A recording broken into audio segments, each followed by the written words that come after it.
Los apaches, guerreros de las llanuras.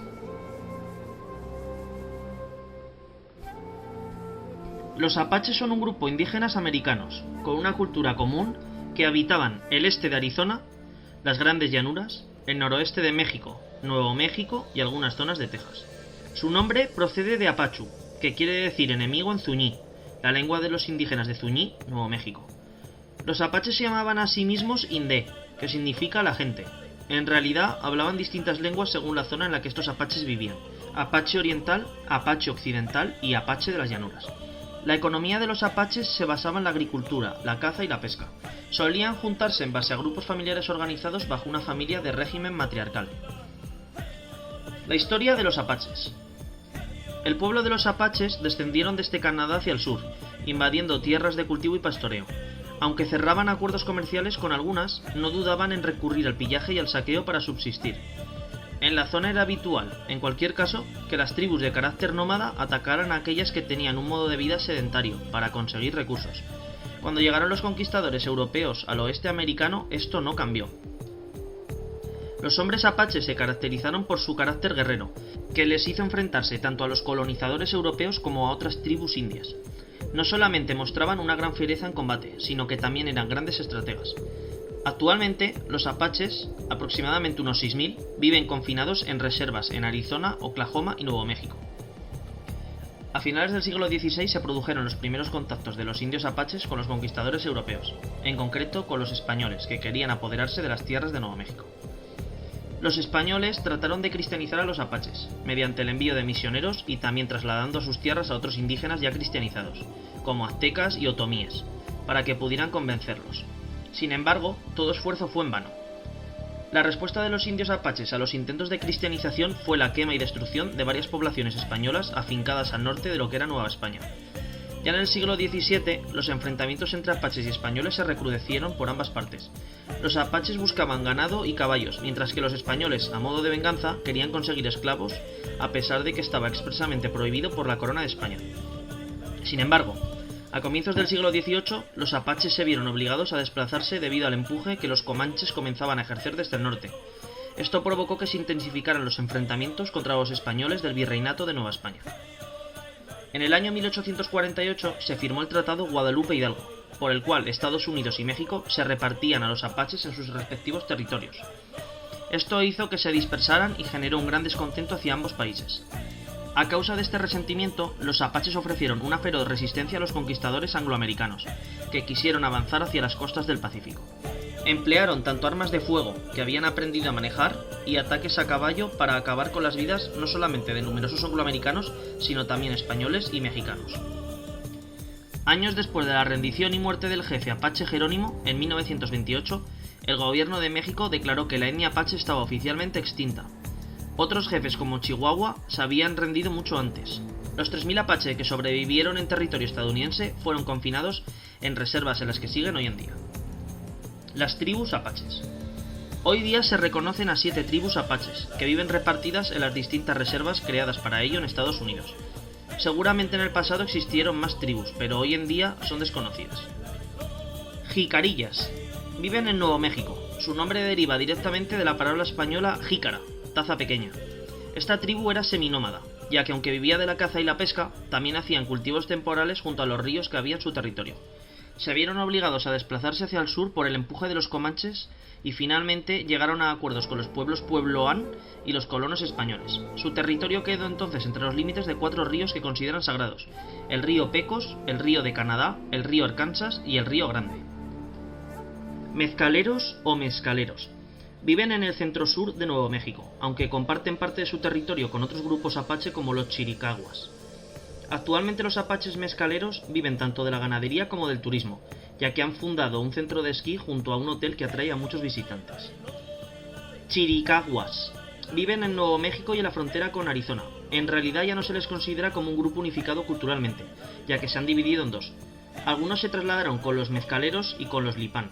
Otros se fueron a Oklahoma, donde fundaron una fortaleza que se convirtió en reserva. Su nombre viene del náhuatl Achiricahua, los que son pocos, y le fue dado por la tribu mesoamericana de los Tlaxcaltecas, que acompañaban a los españoles. Los territorios de los chiricahuas se conocían como montañas azules por ellos mismos. Apaches occidentales. Viven en la zona centro de Arizona, aunque actualmente se distinguen varios grupos dentro de los mismos que viven en distintas reservas: Sierra Blanca, Cibecue, San Carlos y Tonto. A su vez, estos grupos se dividen en distintas bandas más pequeñas.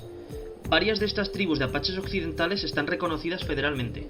En sus escuelas, además de la educación elemental y secundaria, se enseñaban antiguas tradiciones apaches relacionadas especialmente con la artesanía: cestería, fabricación de arcos, lanzas y escudos, cunas para niños y joyería de plata.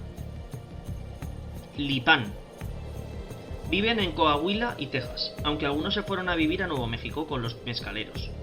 También se les conoce como cazadores de búfalo, apaches de los llanos o lipanes llaneros. La primera vez que son mencionados en la historia es en el 1718, cuando atacaron el fuerte de San Antonio en Texas. Más adelante quemaron 2 misiones que habían establecido los españoles en la zona. Para intentar doblegar a los lipanes, los españoles utilizaron tanto el alcohol como sus enfrentamientos con los mezcaleros, además de a través de misioneros católicos. En la segunda mitad del siglo XVIII se trató de exterminar a los lipanes, hasta que estos pactaron con los españoles. Este trato se rompió antes de que llegara el año 1800. Los lipanes pactaron entonces con los comanches para atacar a los españoles, pero nuevamente este tratado se rompió a los 20 años, teniendo que emigrar los lipanes hacia el sur en la frontera con México. Actualmente los lipanes buscan proteger sus lugares sagrados en Coahuila, Texas y Nuevo México para conservar su religión. Apaches de las llanuras. Viven en el suroeste de Oklahoma y están reconocidos federalmente como tribu. También se los conoce como apaches Kiowa. Actualmente viven de los casinos e incluso emiten sus propias licencias. A comienzos del siglo XVIII vivían en torno al río Missouri, y fue entonces cuando pactaron con la tribu de los Kiowa, para defenderse mutuamente ante el ataque de otras tribus y proteger a la familia. Emigraron hacia las praderas sureñas a comienzos del siglo XIX, asentándose en el suroeste de Oklahoma y también en Kansas, forzados a convivir junto a los Kiowa y los comanches. Navajos. Actualmente son la tribu más numerosa, contando con casi 300.000 miembros. Están establecidos en Nuevo México, Utah, Arizona y Colorado. Nómadas, se enfrentaron con las tribus sedentarias pero también con los mexicanos, los angloamericanos y los españoles. Los navajos proceden de Canadá y descendieron al sur en el siglo XIII. Gracias al contacto con los españoles aprendieron a trabajar las piedras preciosas y la plata, y también a criar ovejas. Más adelante en el siglo XIX se enfrentaron de forma violenta con el ejército de Estados Unidos, pero fueron vencidos. Durante la Segunda Guerra Mundial muchos navajos se alistaron en el ejército de Estados Unidos, y fueron utilizados especialmente como operadores de radio, ya que podían comunicarse en su lengua nativa impidiendo que los enemigos pudieran entenderlos si interceptaban sus mensajes. El atuendo y las armas de los apaches. Antes de que los hombres apaches tuvieran sus primeros contactos con los europeos, solían vestir simplemente con un taparrabos y en ocasiones una camisa. Utilizaban principalmente pieles de ciervo y de antílope. Cuando contactaron con los españoles, comenzaron a variar ligeramente su forma de vestir, aunque siempre tuvieron más dificultad en adaptarse a llevar los pies calzados. Los chiricahuas y los apaches occidentales solían usar unas botas hasta debajo de la rodilla, con la punta curvada hacia arriba que llamaban ende becken. Arco y flechas. Los arcos de los apaches se fabricaban con madera de morera silvestre, que algunas tribus reforzaban usando tendones de animales. El carcaj o aljaba se hacía con piel de puma, lince, ciervo, vaca y caballo, y en ocasiones se dejaba intacta la cola del animal a modo de decoración. Tenía capacidad para unas 40 flechas. Las flechas solían hacerse con cañas recogidas en las orillas de los ríos, aunque en ocasiones podían utilizar otro tipo de madera, como por ejemplo la del sauce. Las puntas se hacían con piedra, generalmente obsidiana, a la que se practicaban muescas para facilitar la penetración. Tras el contacto con los españoles, comenzaron a fabricar las puntas de flecha con metal. Para conseguir que la flecha tuviera más estabilidad, se le ataba en la parte posterior 3 plumas de halcón o de pavo, usando un tendón de ciervo. Lanzas. Los apaches fabricaban las lanzas utilizando el tallo seco del cactus sotol. Su longitud variaba desde los 1,35 metros hasta los 2,5 metros. A modo de punta se usaba una hoja de yuca. El mango se coloreaba de azul y rojo, y junto a la punta se colocaban 2 plumas. Cuando conocieron a los españoles, sustituyeron la punta de hoja de yuca por hojas de sable y bayonetas que ataban a la madera. Escudos. Es probable que los apaches comenzaran a usar escudos tras conocer a los europeos. Los fabricaron en forma de rodela y usando piel de vaca o caballo. Esto último sirve para confirmar la teoría, ya que los apaches conocieron el caballo gracias a los españoles. El escudo se decoraba con dibujos de animales, como osos o serpientes, y al igual que hacían con otras armas, también ataban plumas o cintas de franela roja. Mazas. Para el combate cuerpo a cuerpo, los apaches también usaban mazas que fabricaban insertando un mango de madera dentro de un rabo de caballo, cuya piel se dejaba secar posteriormente. La bola de la maza consistía en una roca, normalmente de sílex o pedernal, que se envolvía en piel de vaca y se adornaba con el pelo del rabo de este animal. Hacha de guerra, tomahawk. En concreto, el hacha tomahawk se usaba también como pipa de la paz por el mango. Aunque se usaba para el combate cara a cara, también la utilizaban como arma arrojadiza. Además, el filo resultaba muy útil para desollar a los animales que cazaban. Con el paso del tiempo, el hacha tomahawk fue derivando hacia un objeto ceremonial para rituales más que para uso guerrero.